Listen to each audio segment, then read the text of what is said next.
Regan Slaymaker for Notjustboxing. I have the pleasure to be joined by the former WBO Cruiserweight World Champion Johnny Nelson. First of all, Johnny, how are you? I'm good, thank you very much. A good start to the new year, eh?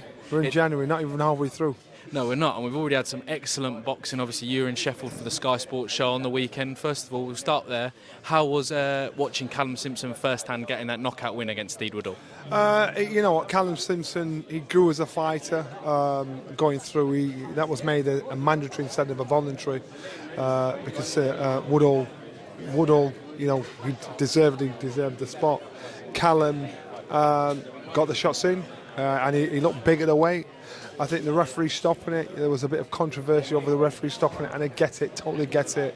And maybe I'm trying to play devil's advocate in regards to looking at it from a referee's point of view. From a fan point of view, you wanted a clean knockout, and that was it. The referee was in there, he was up close and personal. You saw when Woodall totted back on his heels second that time round, saw when he looked a little vulnerable. So if you're going to give him, I understand the stick he's getting, but I understand the job he's got to do. Definitely as well, and we'll jump to here. We are here in London for the Beterbiev Bivol II press conference. I mean, February 22nd, it feels only like a couple of weeks ago, the first fight.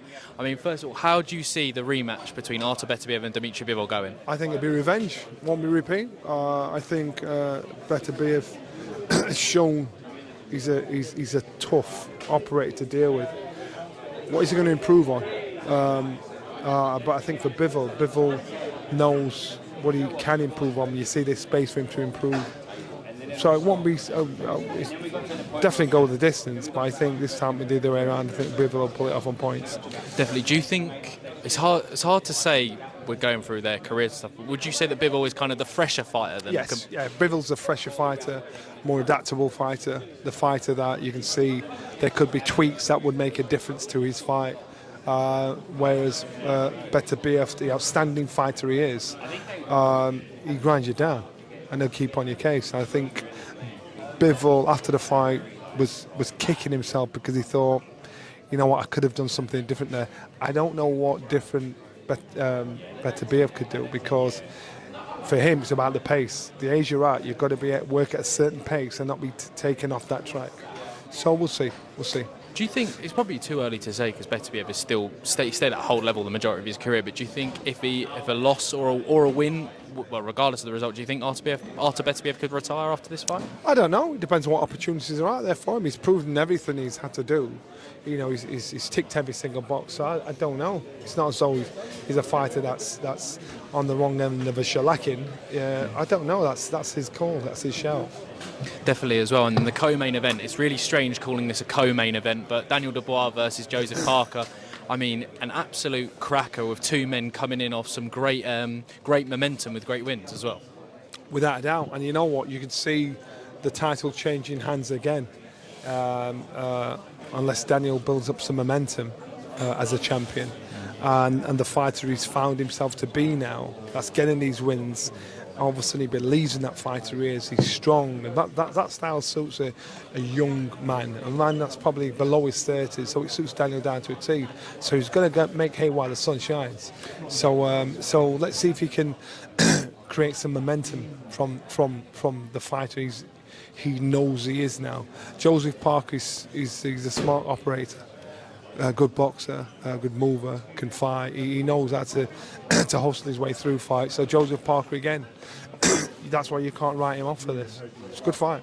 It definitely is as well. Who do you think goes in with the better last two wins? So Daniel Dubois goes in to this fight with wins against Hrgovic and Joshua, but Parker obviously goes into this fight with wins against Wilder and Zhang. Which run do you think is better? I think Daniel. I think Daniel's the biggest scouts. And even though, you know, Parker went in with Wilder.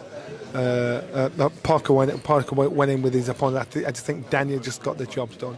I think Daniel was you know, you've got to look at it. His wins were the ones that were the bigger piece of the cake. Definitely. And if I had to push you for a prediction on that fight, who do you think who's winning that fight between Dubois and Parker? I don't know. I think that's what I'm saying. If Daniel's creating momentum, he's strong. You know, it's a case of, do we actually appreciate how strong he is? You know, can Joseph Parker be able to navigate his way through the strong power of Daniel that he brings to a fight. That suits him down to a T.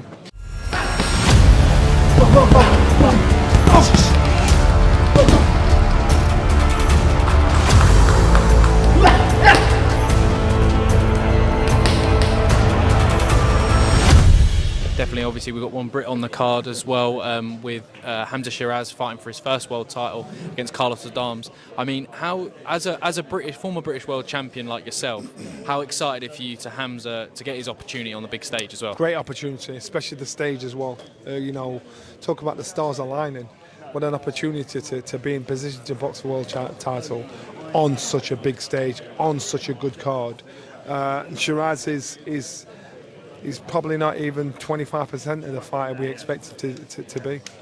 Definitely as well. And if obviously I want to touch on your old division, obviously Jai Opetaia securing, I mean, an unbelievable knockout midweek. Yeah. I mean, first of all, what did you make of that knockout as well? I thought he's aggressive. He accurate.